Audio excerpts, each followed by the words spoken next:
बाहर है कि पाकिस्तान और भारत के अंदर ये जो बेसिक एमिनिटीज हैं इनके अंदर इतना फर्क क्यों है? क्या वजह है कि वो मुआशी तरक्की कर रहे हैं और हम मुआशी पस्ती का शिकार होते जा रहे हैं? मेरा ख्याल है किसी और प्रोसेस के ज़रिए वहाँ पे गए। मेरा ख्याल है ये यूएई जाके वीज़ा लेते हैं और फिर पासपोर्ट के ऊपर मोहर नहीं लगती।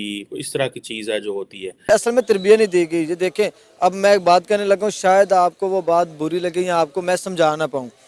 मदरसे की एजुकेशन में और स्कूल के एजुकेशन में बड़ा फ़र्क है। मैं बताना चाहूँगा कि उसका यूएस इंडिया रिलेशनशिप क्या है। आज मैं ये भी बताना चाहूँगा। देखिए, पहले भारत की तरक्की का सबसे बड़ा सीक्रेट उनके एजुकेशनल इंस्टीट्यूशंस हैं।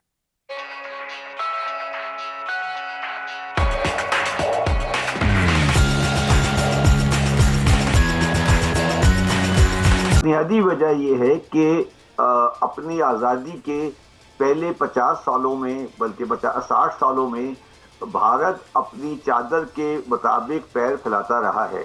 उन्होंने ना अपनी फिस्कल डेफिसिट को बहुत ज़्यादा बढ़ाया, ना अपने इंपोर्ट को बहुत ज़्यादा बढ़ाया, और उन्होंने लोकल इंडस्ट्री को बढ़ाया, और जिसका फ़ायदा वो आज उठा रहे हैं।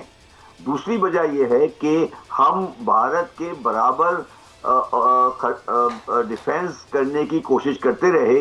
भारत हमसे 7 गुना बड़ा था और हम भारत से 7 गुना कम थे, तो हमारा जो 50, 60 साल, 70 साल का जो डिफेंस का खर्चा है वो हमारा भारत से बहुत ज़्यादा था। तो उसका अल्टीमेट इफेक्ट तो जाना ही था सिविल साइड पर, और वो हुआ, और वो उसका नतीजा हम आज भुगत रहे हैं।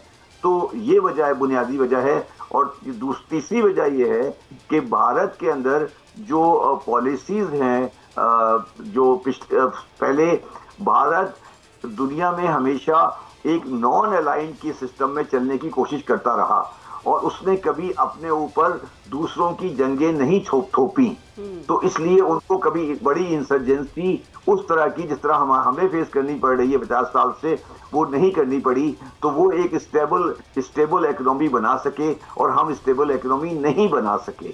तो ये वो चंद एक बुनियादी चीज़ें हैं जिसकी वजह से आज भारत 6.9% की ग्रोथ करने जा रहा है, और उनके पास सऊदी अरब की 50 बिलियन की इन्वेस्टमेंट आ रही है, और यूएई की 50 बिलियन की इन्वेस्टमेंट आ रही है।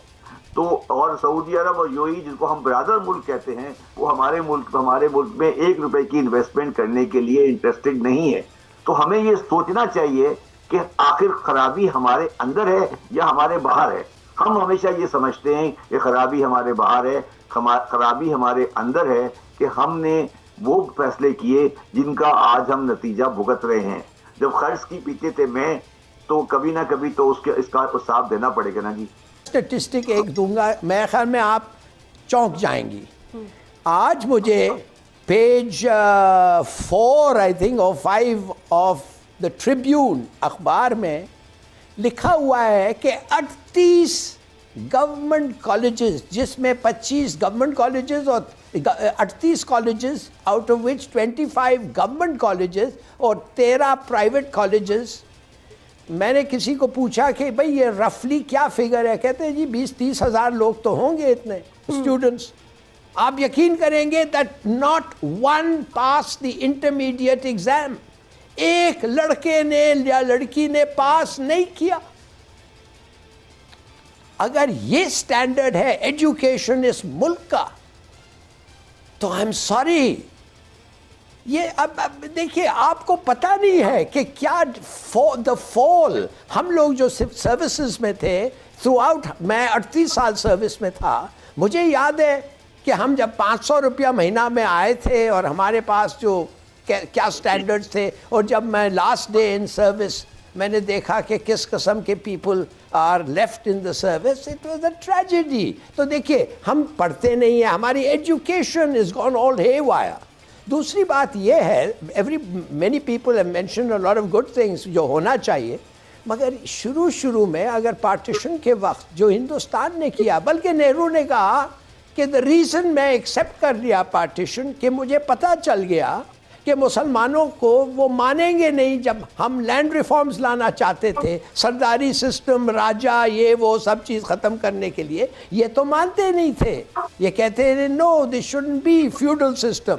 और वो चेंज नहीं हुआ, and that is another very big cause. अगर आप 5-6 मेजर्स आज देखना चाहते हैं, आप इनसे पूछें शब्बर जैदी से, टैक्स नेट क्या है हमारा? 1.5 मिलियन है, जो 2 मिलियन शायद टैक्स देते हैं, और रजिस्टर्ड 3 मिलियन है, when it should be 13 million by any yardstick. वो एग्रीकल्चरल इनकम आपने सीखा, कोई टैक्स उस पर नहीं है। मैं कहता हूँ वाटर एंड सॉइल मैनेजमेंट, आपका कॉटन क्रॉप 13 मिलियन टन से 6 मिलियन टन हो गया है। आपका प्रीमियर क्रॉप क्यों गया? नो सीड पे कोई काम ही नहीं हुआ है। वाटर एंड सॉइल मैनेजमेंट पे nothing has been done. IT software India को कंपेयर करें, अपने आप को करें, कोई इंजीनियर्स ट्रेन नहीं हो रहे भाई। We have a young population, इनको ट्रेन करो, इनको एजिंग कंट्रीज में भेजो, they will flourish and they will welcome them. वो भी नहीं हो रहा है। प्राइवेट लॉस मेकिंग इंडस्ट्रीज, कब से हम कह रहे हैं गवर्नमेंट लॉस मेकिंग को नेशनल ये करो, प्राइवेटाइज करो, कुछ नहीं हो रहा है। प्राइवेट और एग्रीकल्चर में एवरीवेयर, हर जगह कॉर्पोरेट सेक्टर आ गया है एग्रीकल्चर में। आप कुछ इंसेंटिव किसी को दे रहे हैं उनको लाने के लिए? You know, you have sugar cane factories, आप केमिकल्स प्रोड्यूस कर सकते हैं मोलासेस से, उस पर भी कोई तवज्जो नहीं है। मैं बस कितने और आपको ऐसी चीजें बताओ जो द वर्ल्ड इज शॉक्ड। एक अकाउंटेंट को आपने रखा हुआ है as the minister of finance, दार भाई। Economist, get hold of a bloody economist बहुत हैं, और अगर आपके पास मुल्क के अंदर नहीं है तो फॉरेनर्स को ले आए, क्या बड़ी बात है? आप क्रिकेट कोचेस फॉरेनर्स को लाते हैं तो ले आए। हाँ भाई, इकोनॉमिस्ट एक पैनल बाहर बनाए। पाकिस्तान की मईशत का सवाल है। इतनी दुख की बात है, वो किसी ने मीम दुख में बनाई है ना, कोई मजाक नहीं उड़ाता। हम समझ लेते हैं कि हमारा मजाक उड़ाया जा रहा था, कि हमें समझाया जा रहा है कि यार उनका क्या कसूर है। अब देखें इस्लाम, आप दूसरी कंट्रीज़ में चले जाएं, आप ऑस्ट्रेलिया में, मैं न्यूज़ें पढ़ता रहता हूँ, ऑस्ट्रेलिया, अफ्रीका, इवन के इंडिया, जिसे हम देख लें ना अपना दुश्मन ही समझते कहीं ना कहीं पर, वो सब्सिडीज़ देते हैं, 50% ऑफ देते हैं। रमजान में वो मुसलमानों को सब्सिडी दे रहे हैं, सस्ते राशन दे रहे हैं।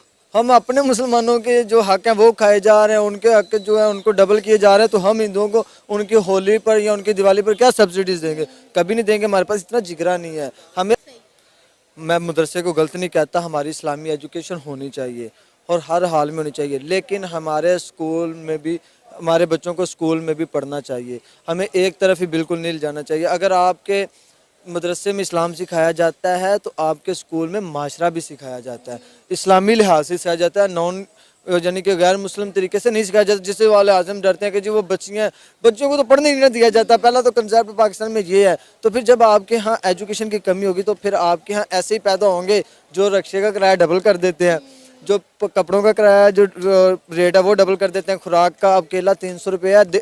यहाँ पे जो CEO और यहाँ पे जो इंडियन डायस्पोरा है, उसके डायस्पोरे में, हमारे डायस्पोरे में सिर्फ तालीम और क्लास का फर्क है। हमारी एजुकेशन की क्वालिटी वैसी नहीं है। जब हमारे आप इस वक्त आपकी ख्वाहिश क्या है मीरुल मोमिनीन की, कि उर्दू में MBBS कराया जाए, उर्दू में अंदर ही सारा कुछ हो, उर्दू प्रमोट करें। जिहाद के लिए तो उर्दू ही होती है ना। तो मैं ये लोगों को पुल किस तरह बनाएंगे उर्दू में? लोगों की सर्जरियां डॉक्टर उर्दू पढ़ के किस तरह करेंगे? ये ठीक है। अच्छा, फिर वही डॉक्टर जब लंदन में आ जाता है या आ जाता है वॉशिंगटन DC में, अमेरिका में, तो ये फिर उसकी डिग्री को कहते हैं यार ये क्या लेके आ गए हो यार तुम दोस्त सिद्ध। मैंने एक MBA लड़का कामसैड यूनिवर्सिटी का, सॉरी मैंने उसका नाम ले दिया, गलती की, एक MBA लड़का हायर किया था और पहले दिन उसको मैंने कहा ये जाओ ये लेटर लिख के लाओ। यकीन करें वो 2 लफ्ज नहीं लिख सका इंग्लिश के, 2 सेंटेंसेस नहीं लिख सका था। MBA की डिग्री थी उसके पास पाकिस्तान से, 2 फिक्रे से एक लेटर नहीं लिख सका बंदा। अच्छा, फिर मैं आगे चलना चाहता हूं कि जब डिग्रियां लेकर उनके IIT से, यहां पे जो मैंने आपको एक और बात बताना, जो इंडियन इंस्टीट्यूट ऑफ टेक्नोलॉजी में दाखिला नहीं मिलता, MIT में मिल जाता है, मैसेच्यूसेट्स इंस्टीट्यूट ऑफ टेक्नोलॉजी। उनका स्टैंडर्ड ये है। Majority of the CEOs, majority of their high performing Indian diaspora is graduated from there. ठीक, जब वो यहां लेकर आए, एक्सट्रीम पे चले गए, हम डंकियां लगा के आए हैं, हम फिर वही डंकियां ही लगा के यहां डंकियां ही फिर रही, हमारी जिंदगी डंकी बन गई। तो वो जब उनके साथ हम कंपीट नहीं कर सके, तो वो उन्होंने जब यहाँ पे CEO बने। आज पॉइंट ये है कि अमेरिका चाइना की नफरत में चाइना से बिजनेस निकाल के लेके जा रहा है भारत, और उसकी सोर्स, उसको सपोर्ट कौन कर रहा है? वही सीईओ और वही इंडियन डायस्पोरा यहाँ पे वॉशिंगटन डीसी में इस चीज को सपोर्ट कर रहा है।